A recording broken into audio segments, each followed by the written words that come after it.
Thank you once again for joining me today. This is your next installment. No crypto here, but your next installment, your blockchain of resilience.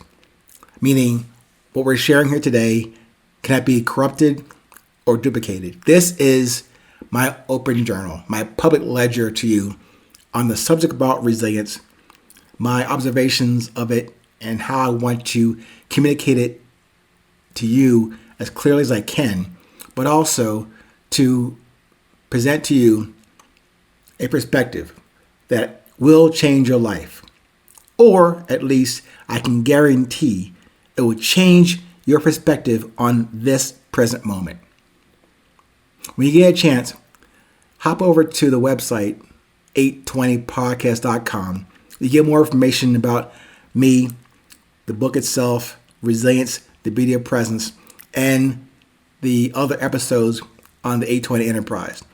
If you have more questions or comments or definitely some feedback, check out or leave a comment there and let me know what you want to hear more about on the subject of resilience, your input or your feedback, or your journey on this thing that I'm saying connects all of us, that in my world, my intention is to share with you, but also, if you can, share with others your experience about what makes you resilient. Today's topic is called Disposable. Now, not to equate temporary and disposable as the same idea. We here, you and I, yes, I'm recording this for you to take it into your ear and hopefully into your heart. But while I do want to make an impression, it's probably temporary. Like you and I on this world, we're temporary, not disposable.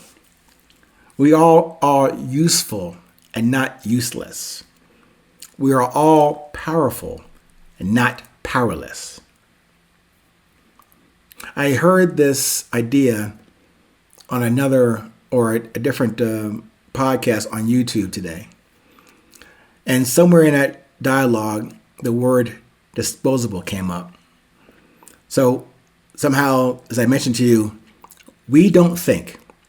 All we can do is being observant to that mental screen of thoughts, ideas, images, sounds, whatever, that piques our attention based upon what we are becoming more aware of, who we are at our core, meaning that we understand or learn to understand our purpose, message, in this case for me, my voice, to then take that idea or access or receive that idea, that word, that image, and then present it not only to you, but present it to myself.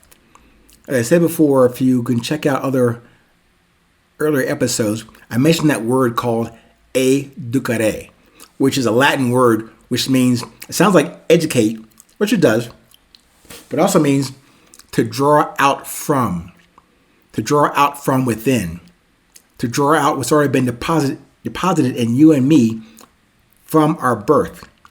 Our journey is not a long journey around the country or around the world. That's internal. To figure out what that is that was already deposited in us by our Creator in His image. If that's true, then all we have to learn is what's inside of us. So, as I heard from this other YouTube podcast episode, hearing that word disposable was priceless to me. And when I was just kind of like casually perusing the YouTube website, I come across that episode and this gentleman about being disposable. And what's more importantly, it didn't cost me anything to access that message that he was putting out there. And make sure I don't forget this. Just today, I heard that idea about disposable is from this person. I forget his name, but I'm giving a shout out to @Greenhorn Grove.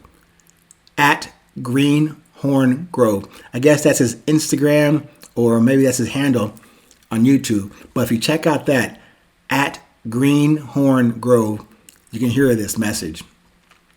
But when I heard that from him, that short message made me taking a pause to observe my own habits. Like, for example, in my world, in my life, in my habits, when something is broken in the house, I replace it. Something is old, or I'm tired of looking at it, I get new and, of course, pay more for that, probably that same thing. So I think the guy at Greenhorn Grove, he was saying, instead of replacing what you already have, use what you already have and seeing the useful value still in it. Almost like repurposing that thing. That's a great idea, especially economically. Fantastic idea. But I fall way too short on that idea and in terms of repeatability or repurposing, and on the side of efficiency. So not many times that I actually can apply that mindset. Like right now, I have way too much stuff in my physical closets, in the bedroom closet, in the hallway closet, way too much stuff. Meaning, I say too much, meaning too much stuff has taken its own personality and presence in the house, taking over the floor in the bedroom, the floor of the closets, because all the shelves in the closet are already full. So, in a way, I consumed or bought too much stuff. So instead of using and applying, reworking what I already had in the physical and mental closets, I just chose to gather more stuff. So I mention that to you because now I have another priority task for me to get to with the swiftness. But just some honest insight on me as your guest in this conversation. So if you get a chance, do check out the at Greenhorn Grove message and take it directly from him. He said it and he demonstrated it in his message, in his video, about taking an old chair, repurposing it into a stool, or resurfacing it and repainting it, or turning it into another piece of furniture in his whole house.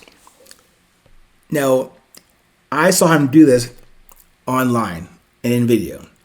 So I'm referencing him, but use my words today as appropriate.